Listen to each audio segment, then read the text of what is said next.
Halo teman-teman, kami dari tim Marvelous akan memaparkan strategi dari monsoon kami dan hasil dari monsoon kami. Perkenalkan, nama saya Yogal Fatur Rizka Purnama dengan NIM 1011810102. Di sini strategi kami untuk membuka retail, yaitu pertama kita melihat populasi dari kota tersebut. Jika di dalam populasi tersebut padat, kita membuka retail itu sangat luas. Begitu seterusnya di kota-kota selanjutnya. Perkenalkan, nama saya Rifda Ferinandita dengan NIM 10118100080. Langkah yang kedua yaitu kita menentukan dan membuka warehouse, di mana warehouse ini kita memilih lokasi yang strategis yaitu di Bogor dengan luas warehouse sendiri yaitu sekitar 2.500 meter persegi. Saya Muhammad Abidjah Gifari, NIM 10118100059. Melihat forecast. Pada melihat forecast ini kita dapat melihat permintaan barang mana sih yang tinggi. Kemudian ketika permintaan barang itu tinggi maka dapat kita naikkan dari harga normalnya. Misalkan harga normalnya 30, kemudian bisa dinaikkan menjadi 35 sampai 40. Perkenalkan, nama saya Aprilia Sandresa Putri dengan NIM 10118100011. Pertama-tama yang saya lakukan ketika monsoon running yaitu mengatur marketing agar setiap produk laku. Pada marketing ini saya juga rutin untuk mengganti media yang digunakan untuk mengetahui media mana yang cocok untuk kota tersebut. Selain itu juga saya juga memperluas sarana pemasaran agar barang yang dijual pada kota tersebut laku. Halo, saya Agi Alvinati Sori Hidayat dengan 1011810037. Di sini job desk saya yakni membeli keperluan retail. Yang pertama kali saya lakukan yakni membeli dengan harga 20.000 dengan menggunakan pembayaran packet purchase cash on delivery. Di sini saya mengatur finance dan human resource. Strategi yang saya gunakan untuk mengatur HR yaitu saya mengatur staff-staff yang berada pada seluruh kegiatan agar staff-staff tersebut tetap melakukan pekerjaannya dengan baik. Jika terdapat staff yang mengalami isu satu, maka tindakan yang saya ambil yaitu melakukan staff counseling. Jika isu 2, maka tindakan yang saya ambil yaitu melakukan staff counseling. Jika isu 3, tindakan yang saya ambil yaitu melakukan staff training. Jika terdapat staff yang resign, maka tindakan yang saya ambil yaitu melakukan staff training. Atau jika saya ingin meng-hire staff baru, maka tindakan yang saya ambil yaitu melihat terlebih dahulu personality yang dibutuhkan apakah sesuai. Pada human resource ini, yang paling penting untuk dilakukan yaitu untuk memantau pergerakan dan perkembangan staf sehingga ketika ada staf yang memiliki isu dapat segera diatasi.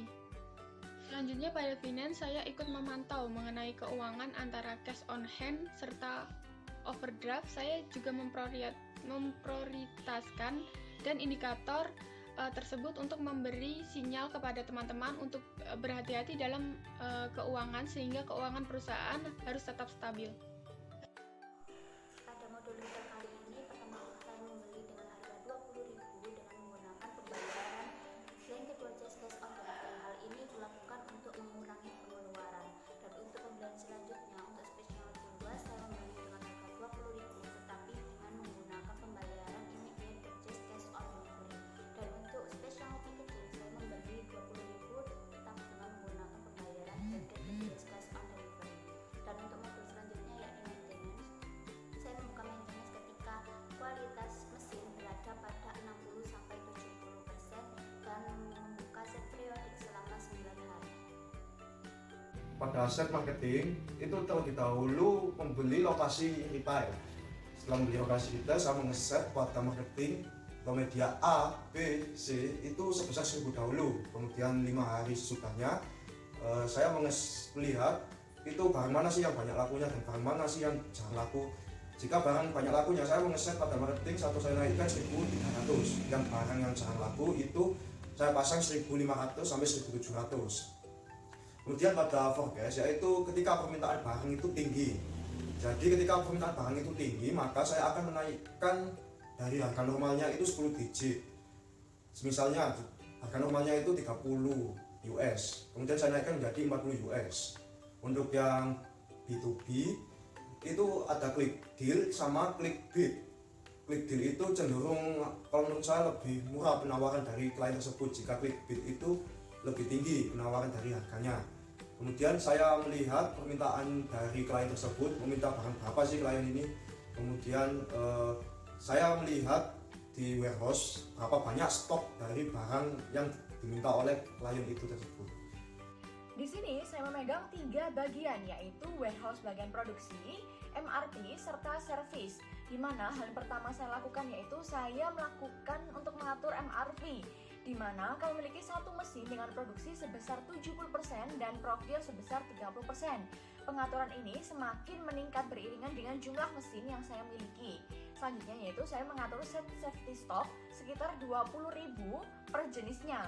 Lalu mengatur vendor mana ketika kita melakukan pembelian, lalu kita klik run. Selanjutnya itu saya melakukan pada service, di mana kami mencari perusahaan lain yang memerlukan SDM kami untuk dipekerjakan. Nah, strategi yang digunakan untuk mencari harga bid tertinggi dengan minimum bidders yang terendah, sehingga peluang untuk menang bid dengan harga tinggi itu lebih besar. Jika harga bid maksimal itu sebesar 350.000, kami menawarkan harga sebesar 300.000. Apabila ada bidders lain atau bidders yang di atas kita, maka kami menawarkan harga di bawah lebih dari setengah maksimal bid, misalkan 100.000 sampai 125.000. Adapun pada warehouse sendiri, saya mengatur schedule auto replenishment per kota. Jika kotanya semakin jauh, maka minimum stok pada retail sekitar 4.000 sampai 5.000 unit. Sedangkan stok yang dikirimkan sekitar 2.000 sampai 5.000 tergantung dengan lokasi. Untuk produksi, saya membeli straw dan box sebanyak 120.000 secara langsung karena barang tersebut merupakan kunci dalam produksi jus ini. Sedangkan raw material per buah dibeli dengan pertimbangkan cash on hand yang dimiliki serta disesuaikan dengan kebutuhan B2B yang sedang laku di pasar. Pertama-tama, saya membeli mesin C karena dapat memproduksi jumlah yang besar dalam perharinya. Selanjutnya saya membeli mesin C sebanyak 2. Melanjutkan saya juga membeli mesin yang A sebanyak 3 karena kapasitasnya di bawah dari mesin C. Dalam pembelian mesin mempertimbangkan cash on hand. Apabila cash on hand memasuki 2-3 juta, maka kami memutuskan membeli mesin baru karena target kami yaitu dapat memproduksi sendiri. Semakin bertambahnya mesin, maka persentase produksi juga ditingkatkan sehingga hasil produksi akan masuk ke warehouse yang dapat digunakan untuk penjualan B2B serta move stock ke retail. Di sini saya memegang e-commerce. Di e-commerce, jika kelompok kami ingin menjual, yaitu kita klik post to sell dengan menentukan kuantitas yang kita inginkan dan harga yang diinginkan oleh kelompok kami. Untuk kita membeli barang dan cari di e-commerce itu dengan kuantitas yang kita cari dengan harga yang seminimal mungkin. Untuk di dalam e-commerce juga ada deal secara langsung dengan kuantitas yang telah diberikan dan mencari dengan harga yang sangat tinggi. Untuk yang saya pegang kedua yaitu warehouse inventory. Untuk warehouse inventory kita berkoordinasi dengan pemegang warehouse. Dengan catatan kita harus mengingatkan pemegang warehouse untuk sering melihat retail. Di mana retail saat itu 40, kita bakal mengirim lewat warehouse itu. Selain itu juga di dalam warehouse inventory, selain kita koordinasi dengan pemegang warehouse, itu juga kita harus memenuhi kebutuhan di dalam warehouse untuk melaksanakan e-commerce dan B2B-nya itu agar tidak telat. Jadi pasti ada barang di dalam warehouse tersebut. Berikut merupakan rangkaian strategi dari kelompok Marvelous. Terima kasih dan sampai jumpa.